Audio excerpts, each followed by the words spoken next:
Bonjour et bienvenue à tous. En fait, de cet acte politique de la junte militaire, du gouvernement de la transition, qui a dissous certains partis politiques, n'est-ce pas? Et certains partis politiques sont suspendus, d'autres sont sous surveillance, n'est-ce pas? Je comprends bien. Alors, la raison évoquée, cette raison, voilà, c'est ce que je vais attaquer dans ce direct. Là, elle n'est pas convaincante, cette, disons, raison, cette argumentation avancée par la junte militaire en, disons, suspendant ou tout simplement en éliminant, disons ainsi, certains partis politiques de la scène, n'est-ce pas, chers contemporains? Très bien. Alors, voilà, donc ce n'est pas étonnant parce que depuis bien longtemps, on avait déjà entendu des échos, voilà, certaines personnalités du pouvoir avaient parlé, disons, de cette situation des partis politiques. Il y en a beaucoup de partis politiques. Alors, il faut donc diminuer les partis politiques. Certains ont parlé même, je me rappelle un discours de Bogola Abba, donc il n'était pas encore ministre, et qui parlait d'ailleurs qu'il faut 2 partis en Guinée, n'est-ce pas? Alors, nous lui répondions en disant, mais écoutez, nous sommes dans le pluralisme politique. Il y a eu beaucoup de luttes pour ça, autant de Lansana Conté, donc beaucoup de luttes et même beaucoup de morts pour effectivement le pluralisme politique, n'est-ce pas? Voilà, donc ça a été un acquis important pour les Guinéens, pour notre processus démocratique. Maintenant voilà, effectivement, comme cela... de ce côté, ça ne va pas étonner, surprendre que quelque part aujourd'hui, on se pose des questions sur cette situation des partis politiques, n'est-ce pas? Voilà, donc c'est normal qu'il y ait des problèmes par-ci, par-là, et que également le pouvoir prenne certaines décisions. Voilà, alors pas n'importe quelle décision et aussi avec des raisons convaincantes, chers compatriotes. Alors, cette décision de la junte militaire, moi je dis, donc elle n'est pas convaincante. Effectivement, j'ai entendu certains dire, bon écoutez, qui tout de suite donnent la raison à la junte militaire parce qu'ils disent il y a trop de partis politiques, alors des partis fantômes par-ci, par-là, alors que voilà, ils donnent raison à la junte militaire. Mais ils oublient que, écoutez, il y a dans notre processus démocratique, il y a une lutte, une grande lutte pour cela, c'est-à-dire l'acceptation de cet élément importantissime, disons, dans la démocratie, c'est-à-dire le multipartisme politique, n'est-ce pas? Donc, si les gens ont créé des partis politiques, et parce que c'est permis quelque part, n'est-ce pas? Très bien. Voilà, donc ça c'est les faits. Ensuite, les faits, également, nous avons écouté l'argument de la junte militaire qui parle de, effectivement, non seulement de cette situation des partis politiques nombreux, ces partis politiques très nombreux, mais aussi la junte ajoute partis politiques ethniques. Vous voyez? Alors que oui, alors il faut dissoudre certains partis politiques et parce que la junte dit avoir noté en fait cette situation, disons, des partis politiques ethniques. C'est-à-dire les partis politiques sont en fait formés sur la base purement ethnique. N'est-ce pas? Et cette raison-là, cette argumentation-là, donc n'est pas convaincante, chers Guinéens. Et ça, je vais l'attaquer. N'est-ce pas? Très bien. Voilà, alors ce n'est pas, comme je disais, ce n'est pas étonnant que alors des partis politiques soient dissous, par exemple, vous comprenez, un parti politique légal qui, effectivement, un donné, ne suit pas, en fait, les règlements, n'est pas en règle, vous comprenez, ou commet des fautes graves, oui, le pouvoir peut agir, effectivement, par cette voie, effectivement, en disons tout simplement, retirant ces partis politiques, l'agrément de ces partis politiques. N'est-ce pas? Ça, c'est possible. Ou même, également, si cela, on contrevient effectivement à la loi, c'est-à-dire un parti politique ethnique, vous comprenez, alors oui, un parti politique ethnique, si la loi l'interdit effectivement, peut-être aussi être dissous, n'est-ce pas? Pour cette raison-là. Très bien. Alors, mais quand un parti politique est dit n'est-ce pas, ou à tout simplement également, disons, des manifestations qu'on peut appeler ethniques, ou un parti politique formé sur la base ethnique. Quand, n'est-ce pas, pouvons-nous qualifier d'un parti politique ethnique ou ethnocentrique, cher Contoguinien? Ça, c'est important, n'est-ce pas? Parce que moi, je me pose la question. Quand la gente dit, oui, les partis politiques sont, disons, ethniques, alors il faut effectivement retirer tous ces partis qui ont cette connotation-là. Et je crois qu'il faut se poser aussi la question, mais quand un parti politique est dit ethnique, n'est-ce pas? Cher Contoguinien, très bien. Oui, parce que ça c'est important. Et nous sommes en Guinée, je parle toujours de la polarisation des partis politiques, disons en Guinée, ethnique plutôt, la polarisation ethnique. C'est vrai, nous formons 4 régions naturelles avec beaucoup, disons, d'ethnies. Quelque part, moi je disais, pour pouvoir d'ailleurs, l'important de la démocratie, c'est cela, pour pouvoir gérer alors cette multiplicité ethnique, il faut de la démocratie parce que on parle de la multiplicité, vous comprenez. Sûrement on parlera également de la multiplicité également des idées. Nous ne pensons pas de la même façon, ça c'est vrai, où chacun peut, disons, rester derrière son ethnie. Vous comprenez, ce qui n'est pas un mal. Je parle de l'ethnie. Hein.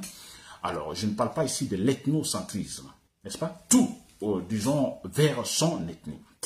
Alors, je me dis, la démocratie, elle est importante dans ce cas parce que la démocratie admet ici, disons, la discussion, la coopération. Vous comprenez? Alors, voilà, c'est la meilleure gouvernance possible dans une telle situation. Alors, qui parle de coopération, d'association, de dialogue, vous comprenez? Il y a ici ce qu'on appelle des accords. Et vous voyez, quand il y a de la multiplicité des ethnies, vous comprenez, alors on donne de l'importance également aux accords. Il faut des accords. Et pour qu'il y ait des accords, il faut des négociations, n'est-ce pas? Il faut s'asseoir autour de la table. Et la démocratie permet cela. Donc, un parti politique qui, par exemple, se forme, nous sommes en Guinée, je parle donc de cette situation des ethnies multiples en Guinée, alors je crée mon parti politique, alors ce ne sera pas une grande surprise, par exemple, que ma famille adhère à mon parti, vous comprenez, et que même certains, disons, qui parlent la même langue que moi, ou qui partagent la même culture, vous voyez, que moi, adhèrent à mon parti. Ça, c'est pas étonnant, n'est-ce pas? Mais ça, c'est un fait. Cette situation est-elle condamnable? J'ai créé un parti politique, ma famille adhère à mon parti, ou ma région, la région dans laquelle je suis né, les gens là se disent, ah, cet homme est né dans ma ville, dans notre village, alors on adhère à mon parti. Cette situation est-elle condamnable? Je pense que non. Ça c'est très important. On ne peut pas parler là de parti ethnique. N'est-ce pas? Je crois que ça c'est très important. Alors, on parlera de parti ethnique. C'est quand le parti arrive au pouvoir, n'est-ce pas? Et utilise cette ethnie, utilise l'élément ethnique pour gouverner. Là, en ce moment, on parlera de parti ethnique. Avant le pouvoir, non, on ne peut pas parler de parti ethnique. Non, parce que là, on ne peut rien. Nous sommes dans la démocratie, nous sommes libres. Moi, mon frère crée un parti politique. Il y a également, disons, un pourcentage, je parlerai de 60 à 70% que j'adhère à son parti, s'il arrive à me convaincre. N'est-ce pas? Ça, ce n'est pas interdit. Maintenant que mon frère arrive au pouvoir, ce frère arrive au pouvoir, n'est-ce pas? Et pour former, par exemple, ou pour également constituer, parce qu'il est au pouvoir, il doit appliquer son programme politique, disons, détaillé pendant la campagne, alors que ce frère utilise la famille, son ethnie, les gens de son village, les gens de sa ville, les gens de sa région, là c'est purement ethnique. Et là, parce qu'en ce moment, c'est condamné par la loi. Le monsieur est au pouvoir, il est président pour tous les Guinéens. Ce n'est plus président, vous comprenez, de son parti, de sa région, de ceux qui ont voté, seulement ceux qui ont voté pour lui, mais pour tous les Guinéens. Et là, s'il utilise l'ethnie là, il utilise effectivement les gens de son ethnie dans la fonction publique, partout, même dans le gouvernement, on ne voit que sa famille, là il y a un problème. on parlera de parti ethnique. En ce moment, on parle de parti ethnique, très clairement, même ethnocentriste. Je crois qu'il faut bien faire la différence, s'il vous plaît. Bon, ça ne m'étonne pas que la junte prenne de telles décisions. Je sais, vous savez, où veut aller la junte militaire. Nous savons tous. Ce ne sont pas les petits partis que la junte militaire cherche. Nous savons. La junte militaire veut les gros morceaux. Voilà, ça c'est autre situation. Mais on va essayer de raisonner. Parce qu'ils disent, parce que la raison évoquée, ce sont les partis en fait ethniques. N'est-ce pas? Voilà. C'est quand le parti arrive au pouvoir, il utilise son ethnie. Et là, on parlera donc d'ailleurs de conflit ethnique. Politise l'ethnie en fait. En ce moment, c'est grave. Et là, c'est condamnable. Alors, que les partis politiques, beaucoup de partis politiques soient dissous maintenant, je peux me dire, oui, ces partis politiques peut-être ne sont pas en fait en ordre, n'est-ce pas? Ou en fait tout simplement, quand je dis sont pas en ordre, par exemple, un exemple je donne que certaines situations financières vis-à-vis de l'État, disons, ne sont pas réglées ou ne sont pas en ordre, vous comprenez, et que cela perdure, alors la réaction du pouvoir peut effectivement aller dans ce sens jusqu'à effectivement dissoudre ces partis politiques, ou disons retirer ces partis politiques, leur agrément. N'est-ce pas? Voilà, mais tous ces partis, en fait, que le pouvoir vient effectivement de retirer, donc l'agrément, pouvons-nous les appeler partis ethniques? Ont-ils réellement violé la loi dans le sens où on dit, alors les partis ethniques, il ne le faut pas? Je ne comprends pas.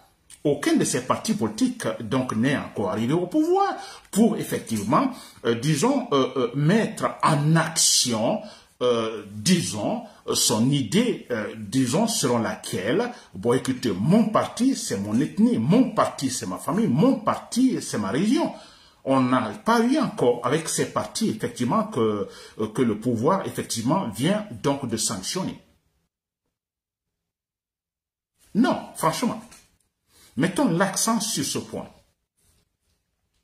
On ne peut rien à un parti politique. Moi, je crée un parti politique. Répétons ce point. Beaucoup ont créé des partis politiques. Mais dis donc, si vous remarquez, vous comptez les membres du parti, vous verrez que d'abord, les premiers adhérents, c'est la famille, c'est la région, c'est son ethnie. Ça, c'est clair. N'est-ce pas? Ça, c'est pas un problème, s'il vous plaît. Le plus important, c'est le respect de la légalité. Maintenant, ce parti arrive au pouvoir. C'est pour tous les Guinéens. Le président, on dira le père de la nation. Le chef de l'État. Donc, pour tout le monde. Alors, vous êtes chef de l'État, mais vous utilisez seulement votre ethnie. Mais écoutez, c'est en ce moment très grave. Votre parti sera retiré, sanctionné et retiré totalement de la scène politique guinéenne. N'est-ce pas? Alors, voyons les partis politiques qui sont arrivés au pouvoir en Guinée. Nous prenons tout récemment le RPG. N'est-ce pas? Voilà un exemple de parti ethnique. Là, on peut parler de parti ethnique. Parce que le RPG, donc, une fois, est arrivé au pouvoir. Et quand, disons, il est arrivé au pouvoir, qu'est-ce qui s'est-il passé? On a noté, effectivement, cette situation ethnique. N'est-ce pas? Le RPG qui, effectivement, alors, disons, impose cette politique ethnique, c'est clair. Le RPG, disons, la base à Cancan, à Haute-Guinée, mais on a vu les Malinqués partout, dans l'armée, partout, qui dominent. Là, c'est inquiétant. Là, on peut parler de parti ethnique, ethnocentriste. N'est-ce pas? On peut parler de parti ethnocentriste, c'est cela. Voilà. Alors, maintenant, on a, disons, la junte militaire, CNRD au pouvoir. on peut dire que ce n'est pas un parti politique, hein, mais qui, voilà, eux, ils pensent, ceux qui sont là, ils pensent que, voilà, leur comportement, ils se comportent comme si, en fait, ils étaient dans un parti politique, comme si c'était un parti politique au pouvoir. Mais remarquez, c'est une junte qui est là pour la transition. Mais regardez la composition. Regardez dans l'armée, regardez dans la fonction publique. Regardez au niveau de la fonction publique. Quels sont ceux qui dominent réellement? Ce sont les malinqués. Honnêtement, ce sont les malinqués. Dans l'armée, on n'en parle pas. Partout, ce sont les malinqués. Il y a une liste qui sort, par exemple, où on parle des secrétaires généraux. N'est-ce pas? Alors, décret tentant. Comptez, regardez, comptez. Nombre de malinqués, nombre de Soussou, de Peul, de Guerzé, de Thomas et autres. Les malinqués dominent toujours, partout. N'est-ce pas? Là, on parlera d'un pouvoir ethnique. Clairement, un pouvoir ethnique. Avez-vous pensé, la junte militaire, que sur la définition exacte d'un parti politique ethnique? Je pense que non, vous ne l'avez pas fait. Donc, je ne suis pas surpris si vous ne l'avez pas fait, parce que votre but, vous ne savez pas raisonner, vous n'êtes pas intelligent, là je l'ai toujours dit, mais le but ici, alors vous allez tout droit vers, effectivement, alors la suppression totale des partis politiques. Parce que vous visez le sécoutourisme, parti-État, mais c'est cela. Bogola Haba l'avait dit, maintenant il est ministre, il avait dit. Au temps de Sékou Touré, un seul parti, pas de bruit. Et dit, c'est la stabilité. Même si cette stabilité, nous savons tous, était imposée par, effectivement, disons, c'est la peur. Donc le but, c'est cela. C'est ce qu'il cherche. C'est le premier pas qu'il vient de franchir. Et c'est pour dire après, bon, écoutez, le multipartisme, non. Moi, je pense qu'il devrait commencer par là, parce qu'on a notre processus démocratique entamé avec Lansana Conté en 1984. Et il y a eu une lutte, je le répète, une lutte totale pour le multipartisme. Et depuis là, les partis politiques se créent. Maintenant, un gouvernement ou une transition qui veut mettre fin, disons, qui veut en fait dire, qui dit, non, écoutez, il y a beaucoup de partis politiques. Alors, la première des choses, c'est s'attaquer à cette loi, n'est-ce pas, à cette loi qui permet le multipartisme, qui donne, disons, la liberté aux Guinéens de créer des partis politiques. C'est là qu'il faut s'attaquer. Alors, on ne se dit pas comme ça, bah, écoutez, il y a trop de partis politiques. Non, mais écoutez, c'est parce qu'il y a une loi qui permet aux Guinéens de créer des partis politiques. Alors, ne tournez pas autour du pot, n'ayez pas honte, dites tout simplement, n'est-ce pas, si vous êtes des hommes, dites tout simplement, alors c'est fini le multipartisme, ce n'est plus le multipartisme. C'est là que vous devez commencer. Arrêtez de tourner autour du pot. Dites tout simplement, c'est fini le multipartisme que vous avez obtenu, en fait, à travers de véritables luttes, de beaucoup de manifestations, des morts, autant de lances on a compté, n'est-ce pas? Alors, ce multipartisme-là, c'est fini. Nous mettons fin à cela. Dites cela. Au lieu de vous attaquer aux partis politiques avec des argumentations bidons, écoutez, vous êtes ethnique. C'est honteux quand même, chers compatriotes guinéens. C'est très honteux. N'est-ce pas? Alors, on a, quand il parle également de parti ethnique, insistons sur ce point. Alors, mais vous donnez des bons exemples. J'ai toujours dit que la transition, il est question de donner bon exemple, en fait, comment on appelle ça, un exemple de bonne gouvernance. Vous ne le faites pas depuis. Mais c'est là, vous d'abord vous donnez en fait un bon exemple de bonne gouvernance. N'est-ce pas que nous notions dans le gouvernement de la transition, maintenant dans la fonction publique, effectivement, une certaine situation d'objectivité, mais il n'y en a pas.